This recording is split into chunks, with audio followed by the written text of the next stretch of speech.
Espanha comprou mais de 1 bilhão em armas de Israel desde outubro de 2023. A Espanha fechou contratos com empresas israelenses e suas subsidiárias no valor de 1,03 bilhão de euros em armas desde o início da escalada do conflito entre Israel e a Palestina no dia 7 de outubro do ano passado, revelou o Centro delas de Estudos para a Paz em uma pesquisa publicada nesta terça-feira, 9/7 de 2024.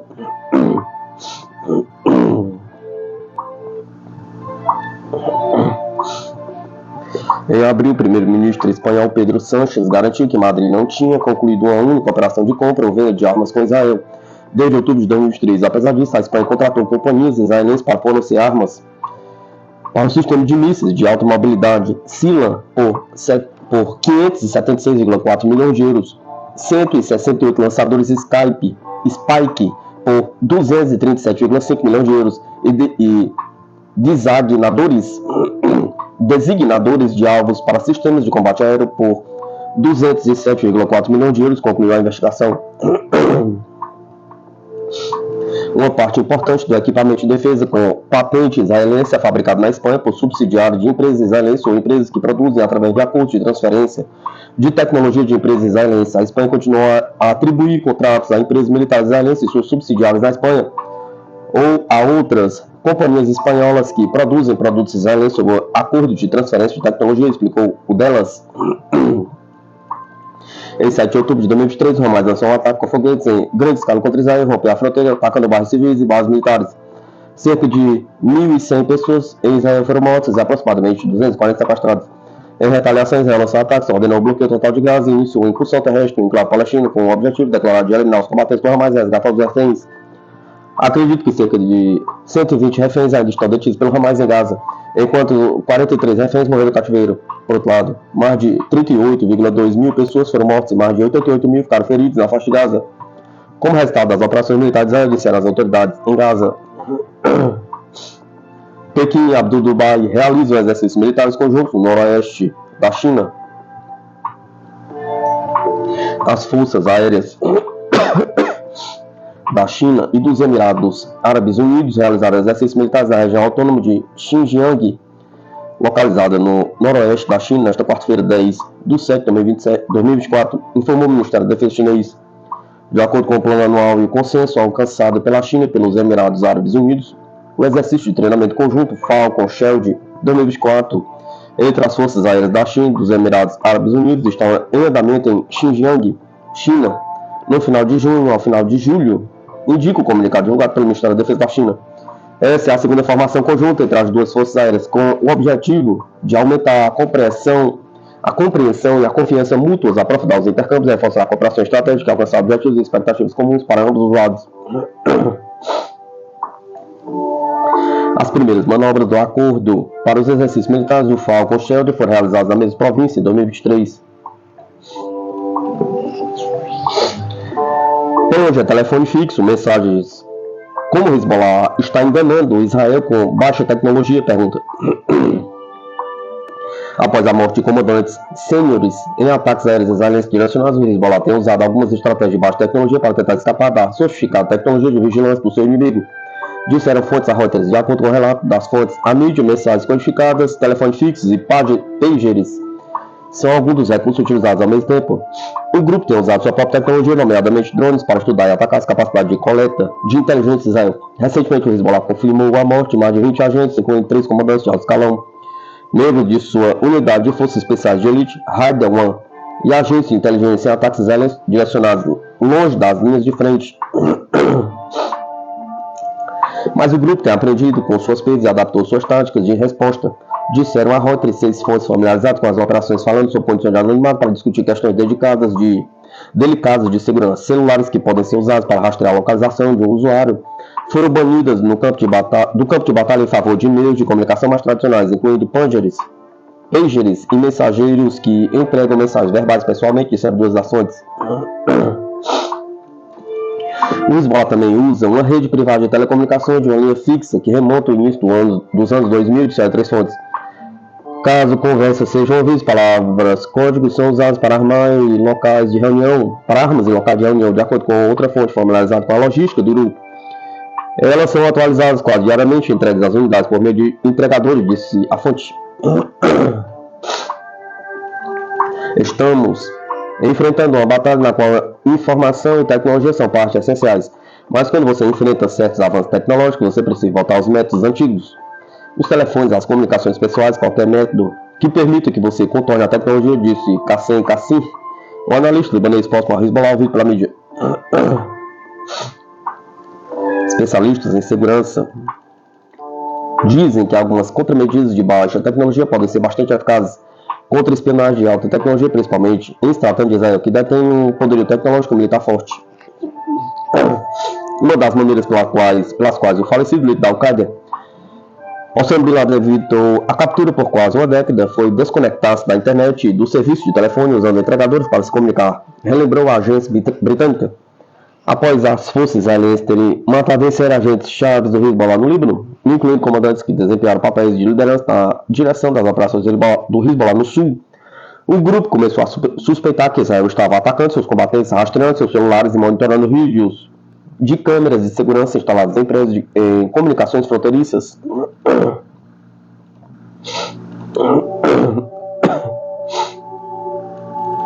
Em 28 de dezembro, o Hezbollah pediu aos moradores do Sul, em uma declaração distribuída por meio do seu canal Telegram, que desconectassem-se da internet todas as câmeras de segurança que possuíam. No início de fevereiro, outra diretriz foi emitida aos combatentes: nada de celulares perto do campo de batalha.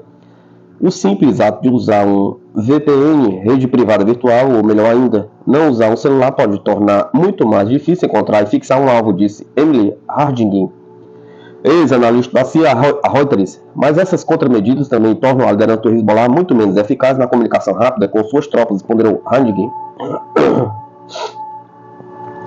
O Hezbollah também tomou medidas para proteger sua rede telefônica privada após uma suspeita de violação, por exemplo, de acordo com um ex-oficial de segurança libanês e duas outras fontes familiarizadas com as operações do grupo. A vasta rede foi criada há cerca de 2 décadas com cabos de fibra ótica que se estendiam dos redutos do Hezbollah nos subúrbios ao sul de Beirute até cidades do sul do Líbano e a leste, no Vale de Beca, de acordo com autoridades do governo na época. As fontes se recusaram a dizer quando ou como ela foi penetrada, mas disseram que os especialistas em telecomunicações do Hezbollah estavam dividindo-a em redes menores para limitar os danos caso seja violada novamente. Muitas vezes trocamos nossas redes fixas e as trocamos para que possamos escapar dos hackers e da infiltração, disse a fonte sênior a Reuters. O grupo também vem alardeando sua capacidade de coletar suas próprias informações sobre alvos inimigos e atacar instalações de vigilância de Israel, usando o arsenal de pequenos veículos aéreos não tripulados de fabricação caseira. Em 18 de junho, o Hezbollah publicou um trecho de 9 minutos do que disse ser um vídeo coletado por sua aeronave de vigilância na cidade israelense de Haifa, fazendo registro de instalações militares e portuárias. A Força Aérea Israelense disse que os sistemas de defesa aérea detectaram o drone, mas foi tomada a decisão de não interceptá-lo porque ele não tinha capacidades ofensivas e isso poderia colocar moradores em perigo. Outro vídeo divulgado pelo Hezbollah incluía fotos aéreas que ele disse ter coletado de um enorme balão de observação israelense conhecido como Skydew, um dia antes de ser atingido por um ataque de drones em 15 de maio. O Hezbollah diz que também abateu, assumiu o controle de meia dúzia de drones de vigilância israelenses, incluindo os modelos Hermes 450, Hermes 900 e Skylark.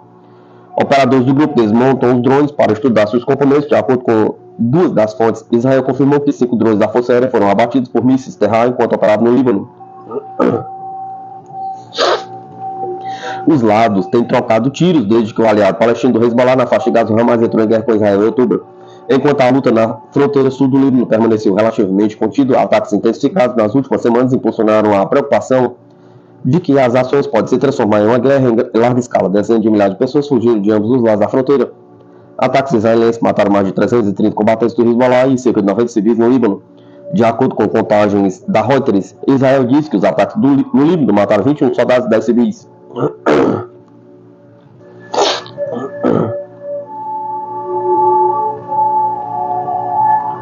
Nada de bom esperar a Europa com o novo secretário-geral da OTAN, diz general francês.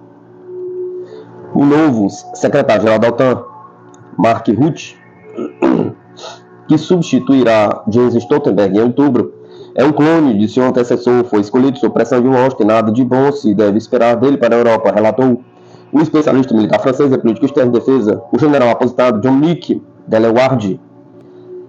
De 9 a 11 de junho está ocorrendo a sucessiva cúpula da OTAN em Washington. Essa reunião será a última para Stoltenberg. Em 1º de outubro, ele será substituído pelo ex-primeiro-ministro holandês Rutte, que já foi aprovado pelos representantes da OTAN em uma reunião na sede em Bruxelas. A nomeação de Mark Rutte, tal como seus antecessores, foi imposta por Washington. Ele foi escolhido porque era considerado compatível com a ideologia neoconservadora que agora domina tanto nos Estados Unidos quanto na União Europeia.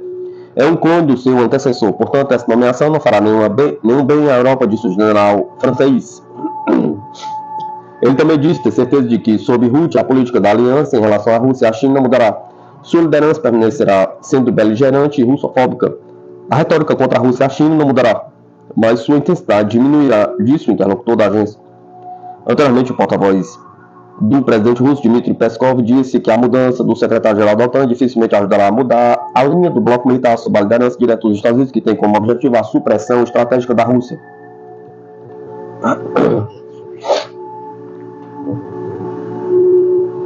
Especialista: mísseis de cruzeiros russos são invulneráveis a meios de guerra eletrônica da Ucrânia. Meios de guerra eletrônica ucranianos são impotentes contra mísseis de cruzeiros russos à superfície, incluindo mísseis KH-69, disse o diretor-geral do escritório de projetos Raduga, Sergei Bogatikov. O escritório de projetos Raduga se especializa no desenvolvimento e na produção de mísseis de cruzeiro para vários fins. É seguro dizer que nossos produtos confirmam totalmente todas as características técnicas, táticas declaradas. Todos os tipos de mísseis de cruzeiro projetados pelo escritório Raduga para atingir alvos terrestres não perderam suas características no decorrer da operação militar especial, mesmo em condições de uso pelo adversário de meios modernos de defesa antiaérea e de supressão eletrônica, com um aumento significativo no número destes meios. Além disso, a guerra eletrônica tem em geral uma eficiência praticamente nula, disse o especialista em entrevista ao jornal Oborona Defesa Nacional. Segundo ele, uma ilustração clara disso é a alta eficácia do uso do míssil KH-69 no âmbito da operação militar especial, amplamente discutida pela imprensa. O portal ucraniano Defesa Express, impressionado com as consequências da destruição da usina termoelétrica Tripolskaya, perto de Kiev, chamou o míssil KH-69 de uma arma mais assustadora que Kinzhal. Não queria comentar essa alegação, mas acho importante notar que o míssil KH-69 é o primeiro e único até agora míssil de cruzeiro de longo alcance no mundo, colocado dentro dos compartimentos de armas de aeronaves de aviação tática, observou Bogatikov. Ele destacou que a capacidade do míssil é combinada com um alto nível de características táticas e técnicas, longo alcance, alta precisão de acerto 5 a 7 metros, uma poderosa unidade de combate penetrante, peso de 300 kg e um nível extremamente minimizado de visibilidade de radar.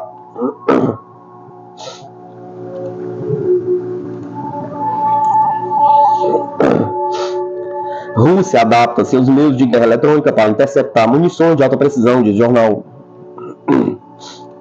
As tropas russas estão gradualmente adaptando os meios de guerra eletrônica para interceptar munições de alta precisão e poderão no futuro interceptar mísseis, ATACMS e Storm Shadow com mais frequência, escreve The Wall Street Journal, citando membros da inteligência ucraniana e funcionários do Pentágono.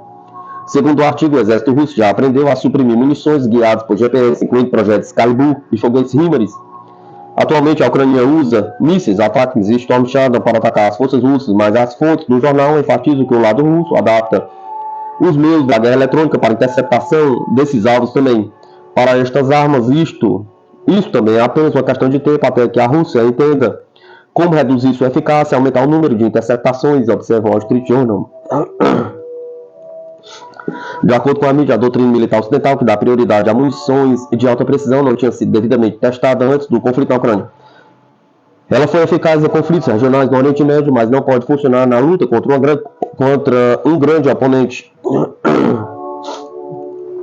Devemos ter feito alguns cálculos errados, porque nos últimos 20 anos temos usado munição de precisão em pessoas que não podiam fazer nada sobre isso. Agora estamos fazendo isso contra um adversário igual. E a Rússia e a China têm essas capacidades, disse Ben Rudges, ex-comandante das forças do exército dos Estados Unidos estacionados na Europa. Observe-se, ainda que muitas armas fornecidas pelo Ocidente são guiadas por satélites, entretanto, as tropas russas aprenderam a suprimir seu sinal. Anteriormente, a mídia havia informado que muitas munições americanas guiadas por satélite na Ucrânia não consegue resistir aos meios de interferências russos, forçando Kiev a parar de usar certo tipo de armas ocidentais depois da queda de sua eficácia.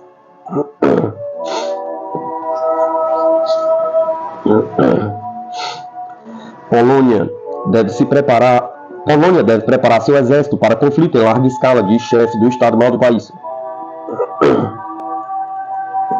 Varsóvia precisa preparar seus soldados para um conflito total, disse o chefe do Estado-Maior das Forças Armadas Polonesas, enquanto o país aumenta o número de tropas em sua fronteira com a Rússia e Belarus. Em uma entrevista coletiva nesta quarta-feira, 10 de setembro de 2024, o chefe do Estado-Maior General Wisław Kukula afirmou que hoje precisamos preparar nossas forças para um conflito em grande escala, não um conflito do tipo assimétrico. Isso nos obriga a encontrar um bom equilíbrio entre a missão na fronteira e a manutenção da intensidade do treinamento do exército, declarou Kukula, citado pela Reuters. Falando no mesmo evento, o vice-ministro de Defesa Paweł Bedja disse que a partir de agosto o número de tropas protegendo a fronteira leste da Polônia aumentaria dos atuais 6.000 soldados para 8.000 soldados, com uma retaguarda adicional de 9.000 soldados, podendo entrar em ação em até 48 horas. Kukula também declarou que o alto interesse atual dos candidatos em ingressar no exército representa um dilema sobre aceitar ou não mais recrutas do que o orçado em detrimento da aquisição de equipamentos militares, especialmente porque ele afirmou que o interesse deve começar a cair a partir de 2027.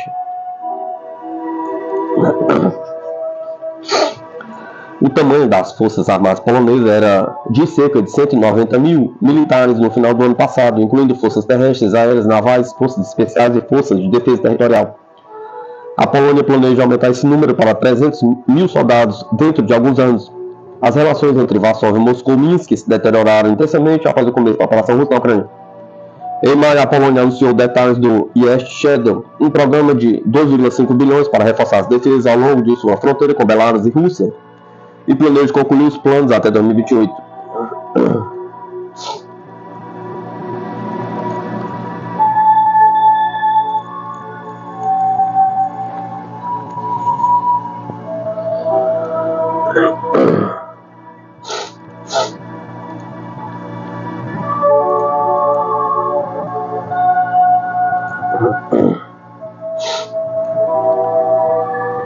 Alemanha e Estados Unidos anunciam implantação de mísseis e armas hipersônicas em território alemão em 2026. Em uma declaração conjunta, nesta quarta-feira, 10 de setembro de 2024, Berlim e Washington anunciaram que capacidades de fogo de longo alcance norte-americanas começaram a ser implantadas na Alemanha em 2026. As implantações episódicas dos Estados Unidos são uma preparação para o destacamento de longo prazo dessas capacidades, que incluirão mísseis SM-6, Tomahawk e armas hipersônicas em desenvolvimento que têm um alcance maior do que as capacidades atuais na Europa, disseram os dois países citados pela Reuters. Segundo as autoridades, o esforço visa demonstrar o comprometimento com a OTAN e com a defesa europeia. A mídia relembra que mísseis terrestres com alcance superior a 500 km foram proibidos até 2019 pelo Tratado de Força Nuclear de Alcance Intermediário, assinado em 1987 por Mikhail Gorbachev da União Soviética e pelo presidente dos Estados Unidos, Ronald Reagan. Aliando-se aos signatários, Alemanha, Hungria, Polônia e República Tcheca, os países destruíram seus mísseis na década de 1990 e foram seguidos mais tarde pela Eslováquia e a Bulgária. Os Estados Unidos se retiraram do tratado em 2019, alegando que Moscou está violando o acordo, citando o desenvolvimento russo do míssil de cruzeiro lançado do solo 9M729, conhecido na OTAN como SSC-8. O Kremlin negou repetidamente a acusação e então impôs uma moratória ao seu próprio desenvolvimento de mísseis, anteriormente proibidos pelo tratado, mísseis balísticos de cruzeiro terrestre com alcance de 500 km a 5.500 km. No final de junho, o presidente russo Vladimir Putin disse que Moscou deveria retomar a produção de mísseis com capacidade nuclear de alcance intermediário e curto, depois que os Estados Unidos trouxeram mísseis semelhantes para a Europa e a Ásia. Putin acrescentou que a Rússia prometeu não implantar esses mísseis, mas que os Estados Unidos retomaram sua produção, levando o poder de fogo para exercícios na Dinamarca e nas Filipinas.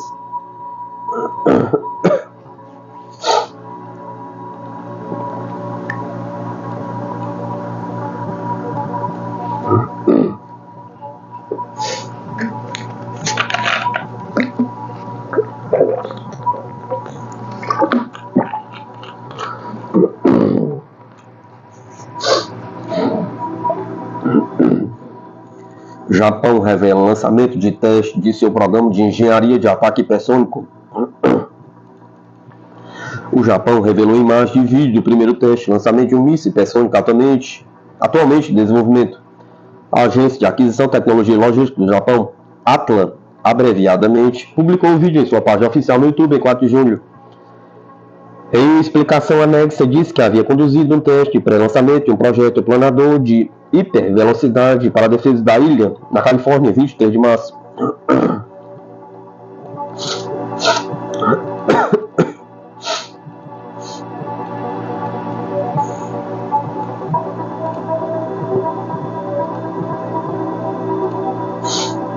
Examinando o vídeo, Timothy White, pesquisador associado do Programa de Defesa e Análise Militar do Instituto Internacional de Estudos Estratégicos, com sede no Reino Unido, oferece esta explicação. O Japão aprovou 2 testes preliminares do chamado HVGP em março e abril de 2024, respectivamente. O fabricante do míssil disse que o objetivo do teste era validar a unidade de medição, possivelmente significando o sistema de navegação inercial do míssil. A ATLA não disse se a ogiva se separou do propulsor durante algum dos testes. Uma vez colocado em campo, o HVGP, fabricado pela Mitsubishi Heavy Industries, será lançado a partir de um caminhão usando um propulsor, após o qual a ogiva se separa e desliza na direção ao seu alvo.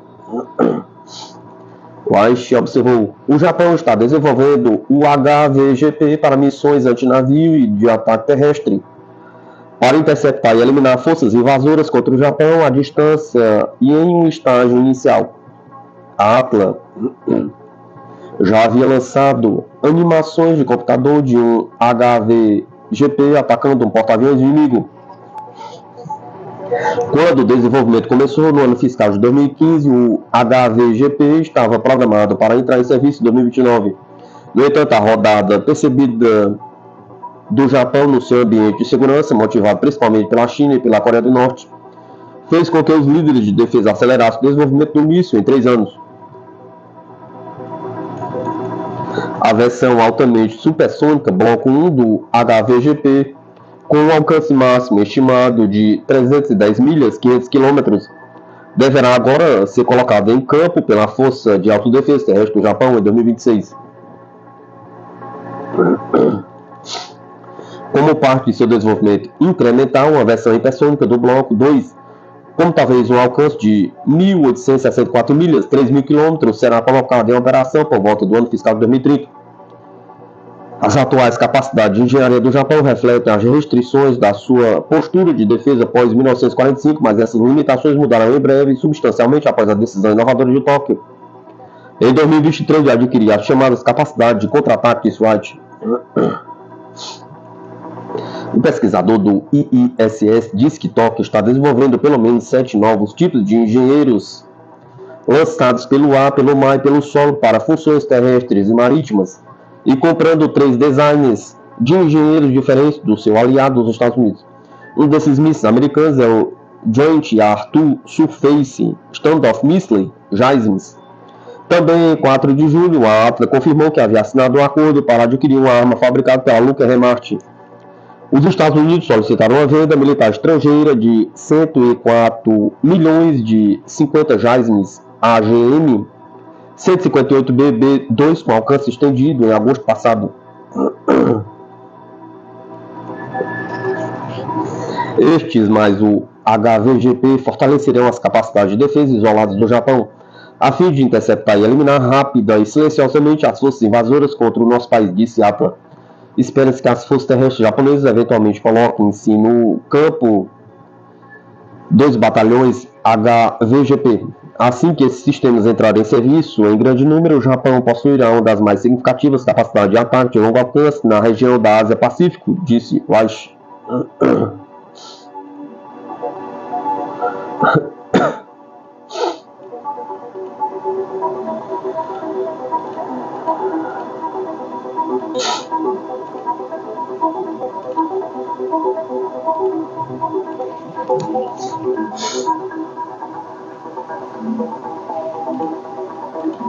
Tropas ucranianas perdem em um dia até 2.100 soldados combatentes e caça MiG-29, diz o Ministério da Defesa da Rússia.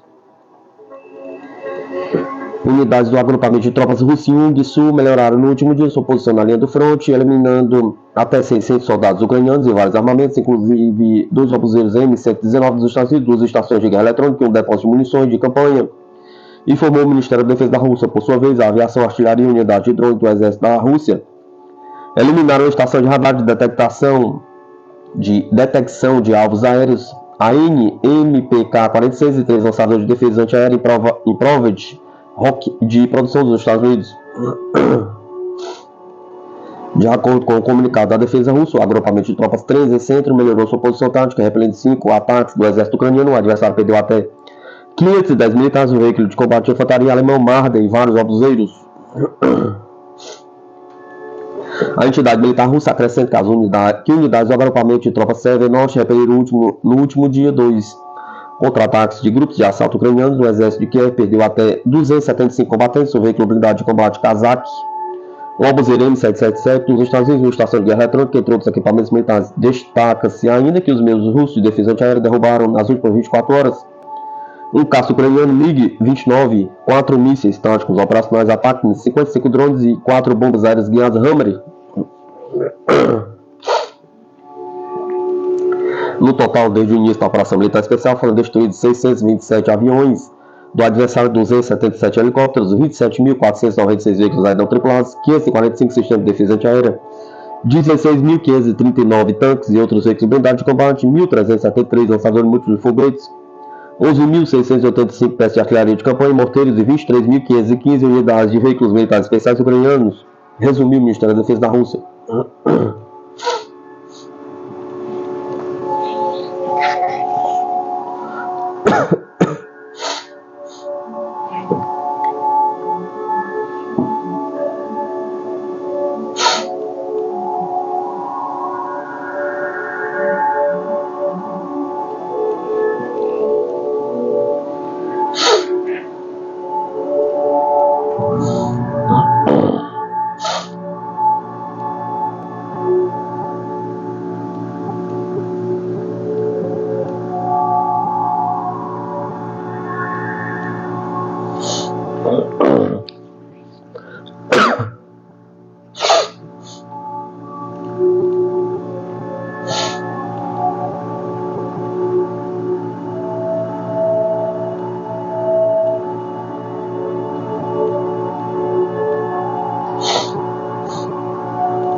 China está avançando no desenvolvimento de radares antimísseis, precisão de 99,7% com a informação transmitida da velocidade da luz.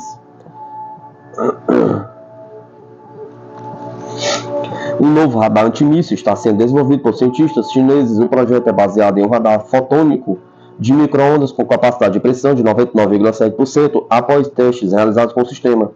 O radar é projetado para detectar, rastrear e interceptar múltiplos mísseis hipersônicos que são extremamente rápidos e manobráveis, tornando-os difíceis de detectar e neutralizar com os sistemas de defesa convencionais. Com a capacidade de rastrear mísseis a velocidade de até 20 vezes a velocidade do som, este radar posiciona a China na vanguarda da tecnologia de defesa antimísseis. Liderado pelo professor Zheng Xiaoping, da Universidade de Tsinghua, o projeto do novo radar possui alcance de cobertura de 600 km, além de ser capaz de distinguir alvos reais e falsos. O radar de design leve e pequeno pode ser utilizado em mísseis de defesa aérea ou aviões. Os cientistas já realizaram testes com radar e obtiveram avanços significativos. Em um dos testes foi medida a distância de um míssil em quase 7 km por segundo, onde a margem de erro foi de apenas 28 centímetros. Com a precisão de 99,7%, este avanço só foi possível com a integração de lasers no design do radar, o que permitiu que as informações fossem transmitidas à velocidade da luz.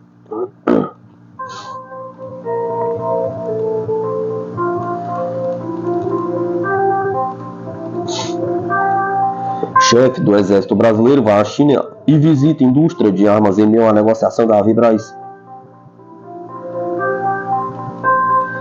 Na segunda-feira, o ministro da Defesa Nacional da China, Dong Hun, reuniu-se com o comandante do Exército Brasileiro, Tomás Ribeiro Paiva. Na quinta-feira, 11 de setembro de 2024, será a vez de Tomás Paiva visitar a empresa chinesa Norinco, a qual negocia com o Brasil sua participação na Avibraz. No encontro entre Dong e o comandante brasileiro, que aconteceu em Pequim, o chefe de defesa chinês observou que as relações entre as duas forças armadas desfrutam de uma base sólida de cooperação e amplos interesses comuns, e o aprofundamento dessa relação tem amplas perspectivas. Dong instou os dois lados a aprimorarem os intercâmbios, aprenderem um com o outro e levar as relações militares China-Brasil a novo patamar, relatou a agência Xinhua. Em resposta, Tomás Paiva disse que o Exército Brasileiro está disposto a fortalecer ainda mais a comunicação e os intercâmbios com o seu homólogo chinês e aprofundar a cooperação em vários campos. Além do ministro da Defesa, o comandante brasileiro teve uma audiência com o comandante da Força Terrestre do Exército de Libertação Popular da China e programou visitas à terceira divisão de guarda do Exército Popular da China e à Universidade de Defesa Nacional, entre outros compromissos na capital chinesa, segundo a Folha de São Paulo.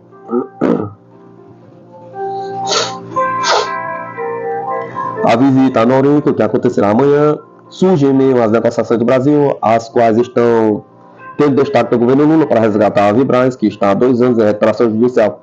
Já a Norinco, criada em 1980, fabrica desde drones e mísseis até armas leves e munição, tendo se expandido para a engenharia civil com projetos de grande porte com países como Iraque, Croácia, parte administrativa, cinturão e rota. A Avibraz despertou interesse não só da China como da australiana Defense-Tex e uma dos Emirados Árabes Unidos. O interesse chinês foi expresso em uma carta enviada ao governo brasileiro no dia 13 de junho, depois de uma desistência temporária da Defense-Tex anunciada pelo ministro da Defesa José Múcio. A eventual participação chinesa na Avibraz não é vista como algo inusitado, dado que sua indústria bélica já vem participando regularmente de licitações brasileiras, tendo perdido o fornecimento de obuseiros, por exemplo, por divergências de calibre em uma concorrência para veículos blindados, perdeu para a Itália. A diversificação seria uma característica dos armamentos brasileiros, hoje com os Estados Unidos, por exemplo, fornecendo helicópteros da Índia, país visitado pelo comandante do Exército antes de ir à China. O interesse é comprar o sistema de artilharia antiaérea Akash, desenvolvido pela Bharat.